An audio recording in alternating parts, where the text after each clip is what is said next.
Rogani College of Engineering and Technology and Department of Mechanical Engineering, and today we will be discussing about the second unit of power plant engineering. The second unit we will be studying about the diesel, gas turbine and combined cycle power plants. Here we will be studying about the different types of cycle associated with the power plant, such as the Otto cycle, diesel cycle, dual cycle and Brayton cycle, analysis and optimization, components of diesel and gas turbine power plants, combined cycle power plants, integrated gasifier based combined cycle systems. An Otto cycle is an idealized thermodynamic cycle that describes the function of a typical spark ignition piston engine. It is the thermodynamic cycle most commonly found in automobile engines. The Otto cycle is the description of what happens to a mass of gas as it is subjected to changes of pressure, temperature, volume, addition of heat and removal of heat. The mass of the gas that is subjected to those changes is called the system.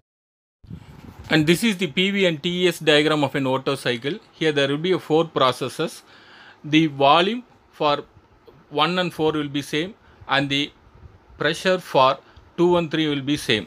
And the 1 and 2 will be the isotropic compression process, and 2 and 3 process will be the constant pressure heat addition process, and 3 and 4 will be the isotropic expansion process, and fourth one is the 4 and 1 process will be the constant volume heat rejection process.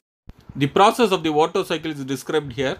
The process 0 and 1, a mass of the air is drawn into the pistons or the cylinder arrangement at constant pressure. Process 1-2 is an adiabatic, that is the isentropic compression of the charges as the piston moves from bottom dead center, that is BDC, to top dead center TDC. Process 2-3 is a constant volume heat transfer to the working gas from an external source which the piston is at the top dead center. This process is intended to represent the ignition of the fuel air mixture and the subsequent rapid burning. Process 3-4 is an adiabatic isotropic expansion process that is also called as the power stove.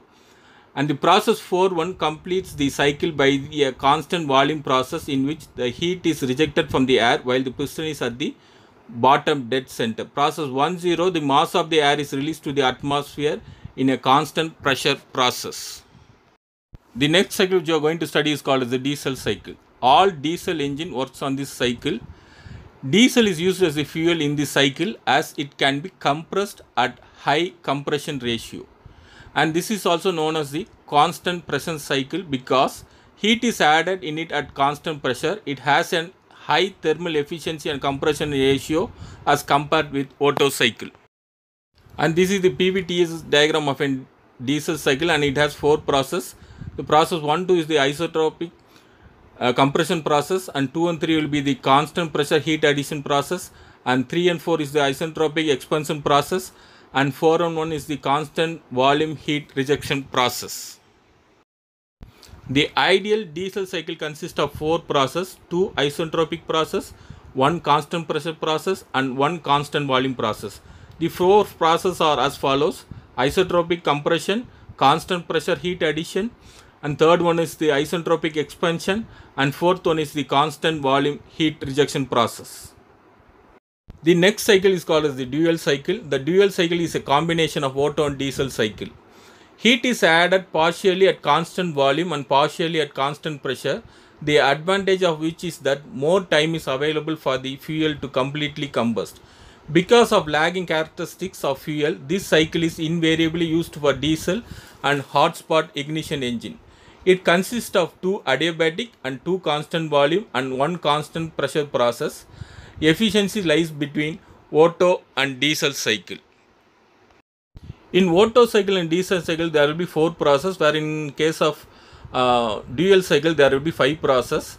The first process 1 and 2 is the isentropic compression process. The process 2-3 will be the addition of heat at constant volume. Process 3 and 4 addition of heat at constant pressure, and process 4 and 5 will be a isotropic expansion process, and process 5 and 1 will be rejection of heat at constant volume. Now we will be studying about the Brayton cycle. The Brayton cycle is used for gas turbines engines. It is an ideal cycle for gas turbine engines. Today it is used for gas turbines in which both the compression and expansion process are implemented. There are two different types of Brayton cycle: the open gas cycle and the closed gas turbine cycle. This is the block diagram of an ideal Brayton cycle. It consists of a compressor, combustion chamber and a turbine. The fresh air is being let into the compressor, and where the air is being compressed and it enters into the combustion chamber. In the combustion chamber, the air gets mixed with the fuel and the combustion takes place, and the hot gas from the combustion chamber comes out of the outlet and enters into the turbine, and this hot gas is being used to rotate the turbine, and the power has been generated, and the exhaust gas comes out of the turbine through the outlet of the turbine. In order to improve the efficiency of the Brayton cycle, there are some improvisations made on the Brayton cycle. The efficiency of the gas turbine power plant can be improved in 4 ways, such as Brayton cycle with regeneration, Brayton cycle with intercooling, Brayton cycle with reheating, Brayton cycle with combined regeneration, intercooling and reheating.